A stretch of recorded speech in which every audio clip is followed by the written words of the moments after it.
Thank you, Trevor, and good evening, everyone. It is a pleasure to present this draft community energy and emissions plan to you, and there is a lot of detail in the plan, and which I could not possibly cover tonight. So feel free to use the Q&A for questions if you have them as we go through the slides on the community energy and emissions plan. So an energy and emissions plan is a long-term plan to meet Hamilton's future energy needs while improving energy efficiency, reducing greenhouse gas emissions, and fostering local sustainable and community-supported energy solutions. The plan addresses every aspect of citywide energy use and GHG emissions, from homes to transportation, buildings to waste, and it's our pathway to net zero emissions by 2050. Development of this plan began in the spring of 2020 with the creation of a vision and principles to guide the development of the plan. Both the vision and principles speak to the need for a resilient energy system as we adapt to a changing climate, and they also speaks to opportunities that moves us towards a low carbon future and the economic prosperity that can bring. Also, the vision and principles recognize the need for an equitable energy transition, and it builds on the strengths of the community and the current and past actions to decarbonize. The plan has been developed through a series of phases, and we are nearing the end of the process. We are at stage 5 now with a draft plan and moving towards final plan adoption in August. Earlier phases of the project were focused on technical modeling of emissions, both existing emissions and projected future emissions, and identifying appropriate targets and actions that, if implemented, would take us to that net zero emissions by 2050. The modeling of those targets and associated actions identified our net zero scenario on which the actions presented in this plan are based. Quick note about engagement. This plan has been developed with extensive stakeholder engagement. From the items identified on the slide, we've had a stakeholder advisory committee, interdepartmental city project teams that have met at key points in the plan process, the plan development process, and provided input and advice. We've had many one-on-one interviews with stakeholders, businesses, organizations, and individuals.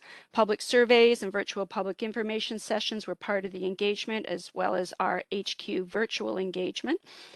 And internal and external committee presentations have been given to many organizations over the last 2.5 years. Tonight, we have our final public consultation through this PIC and then the Engage Hamilton items that we mentioned earlier. Okay, so looking at this graph, it's the only real technical graph I'm going to put in the presentation. This slide shows the situation for Hamilton's greenhouse gases. In 2016, which is on the left-hand side, our baseline year, we are estimated to emit 8.7 megatons of carbon. So we do refer to that as our baseline.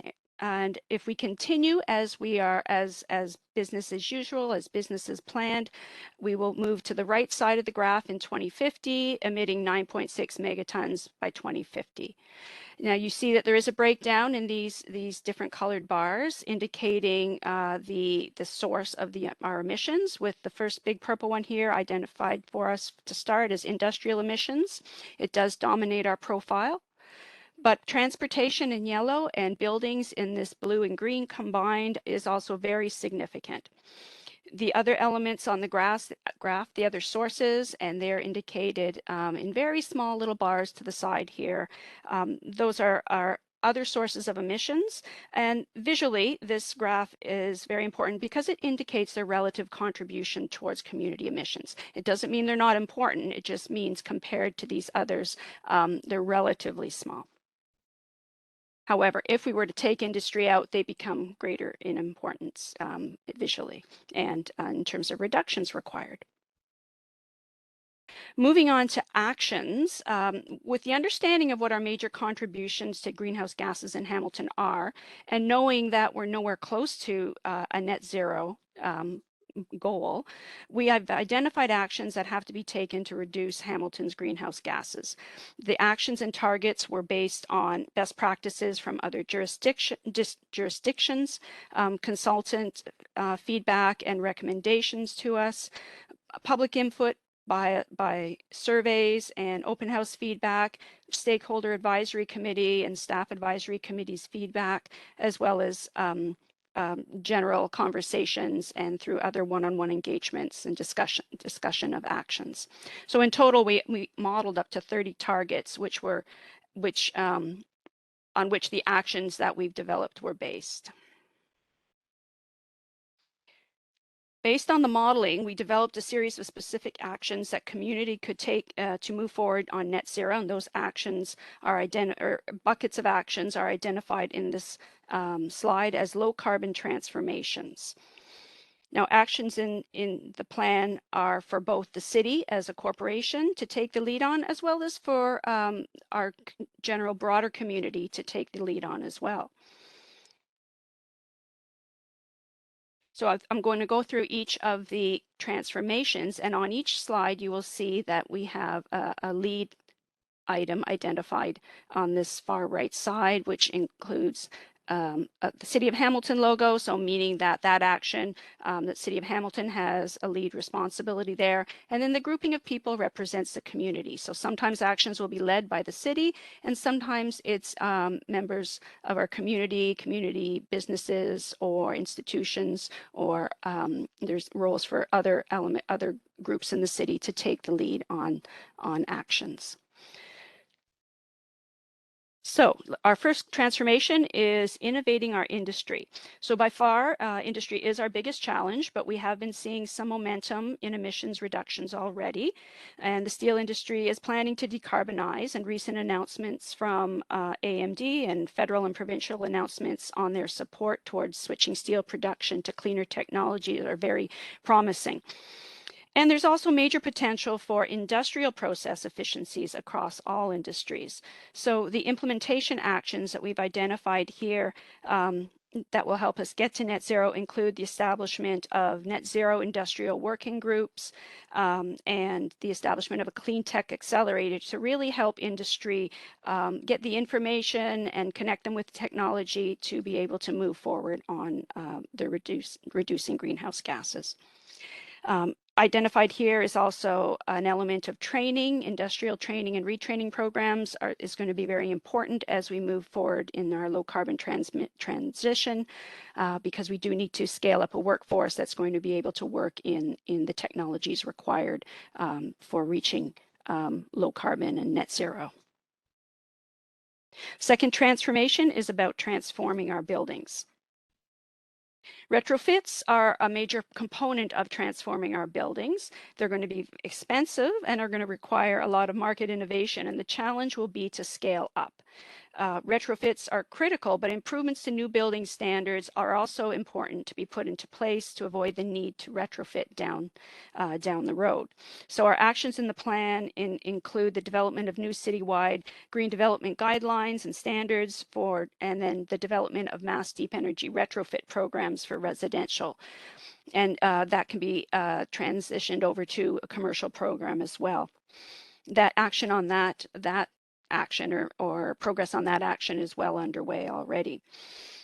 Also, it's important to ramp up that sustainable building training again. So again, retraining a labor force to work in building retrofits and those related jobs.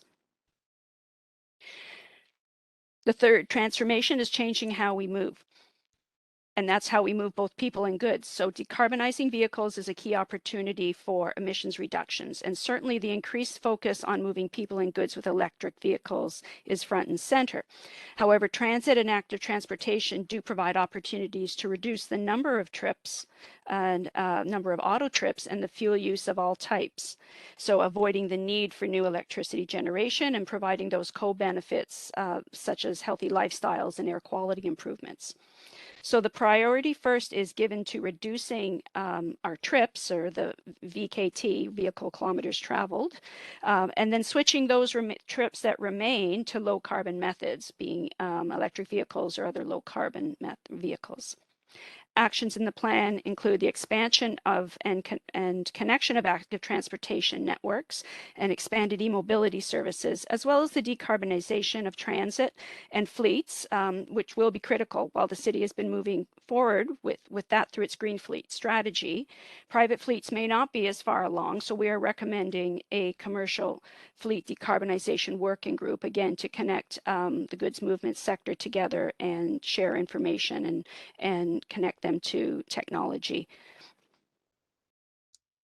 Again, noting down at number 12, more training is going to be needed in the labor force to support that transition to electric vehicles. Fourth transformation is revolutionizing renewables. An abundance of renewable energy is vital to decarbonizing our community, and there's momentum in the community already. So we have momentum in our city with our existing district energy systems, which are operated by Hamilton Community Enterprises, and those present a valuable opportunity in the community for expansion of those existing systems or establishment of new district energy systems in other areas of the city. The city also has experience in organics conversion to biogas, and renewable natural gas should be leveraged. And those actions are identified over in the action table there. Also, the use of hydrogen, specifically green hydrogen, will be a key element of decarbonizing in the steel sector, and its application to other uses will become apparent as that fuel source develops.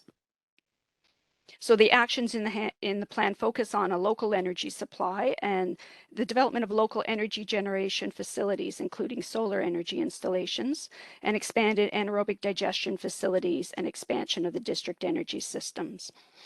And there's a specific action to advance Hamilton as a potential hydrogen hub, and that's already being advanced in conjunction with the city's Economic Development Action Plan. And the fifth and final low carbon transformation we've called Growing Green. And growing green is not just about growing our green infrastructure in terms of our urban tree canopy and our natural areas, but it's about how we grow as a community, both physically and how we grow and develop our cities. So on the sequestration side of this transformation, the greenhouse gas reductions are small, but every ton does count. And as we develop our urban tree canopy and support our forests and natural areas, there's quite a few important co-benefits that we achieve as well. So improved physical and mental health of residents, and air quality as well. So looking over at the implementation actions, we do have a tree planting target within our plan, as well as actions that require the integration of our community energy and climate action policy directions into our secondary planning work, and then our overall policy documents that address how Hamilton should grow and develop should also be reviewed periodically and updated with as our climate action proceeds and this plan is implemented with the policies to support continued decarbonization. So I'm going to leave it at that for now, and we're going to do a quick live poll. Great. So thank you very much, Christine. So at this point, what we'd like you to do, if you can, is to go to www.menti, menti.com. So if you can do that on your smartphone, then that would pull up the code. If you can't go there because you're using your computer screen, you can also, when the question comes up, this is a question, you can put in your answer into the Q&A. So if you go to www.menti.com, you'll see where it prompts you for a code. And that code is here on the screen, 12009750. And the question will be there and you can actually put in your answer. So the question we're asking you is, what theme or action from the draft community and emissions plan were you most excited to hear about? I see someone wrote in the Q&A that they're excited to hear about co-op neighborhood. generation, sorry, co-op neighborhood generation. We'll be very supportive of this. That's great. So we're just doing a tally, I think, on the, there we go. So now we can see that some of the answers that are coming up. Got growing green, building energy codes, the HERO program, focus on district energy sources. So we'll be able to put all of these up and be able to also put those into the feedback report for you. Sue, I'm just going to give another minute for people to put their okay. ideas in, and there's always opportunities to continue to add to this table if you want to submit a comment. Great. And someone's indicated here in the chat that they really like the idea of the work that's happening with respect to steel, the steel companies. Someone's also put that they like regarding low carbon transmission on the buildings. And I know I'll read these comments out more fully later. Excited to hear about co-op neighborhood generations. Be very supportive of this.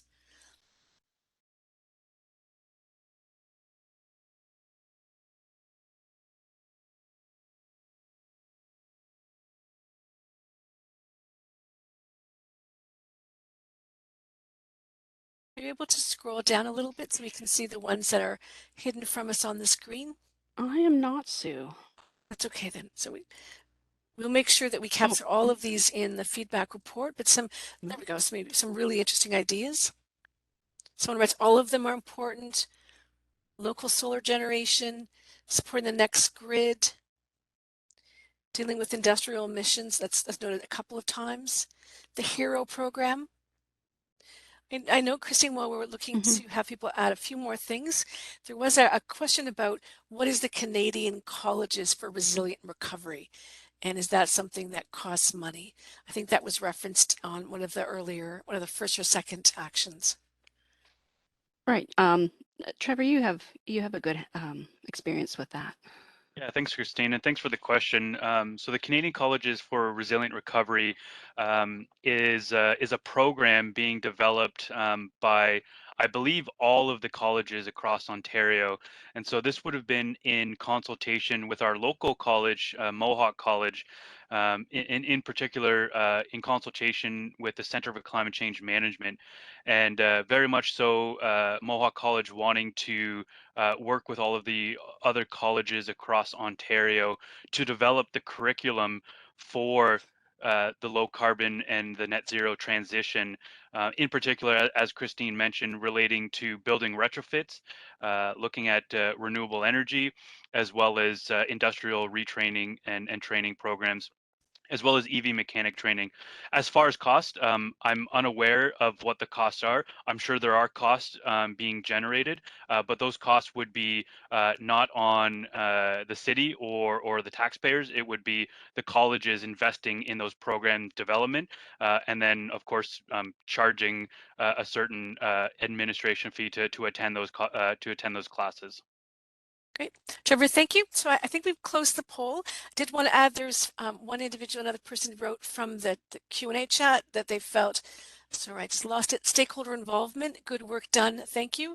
So these are important references. And I know there's lots of questions in the Q&A which we're going to come to at the end of both presentations.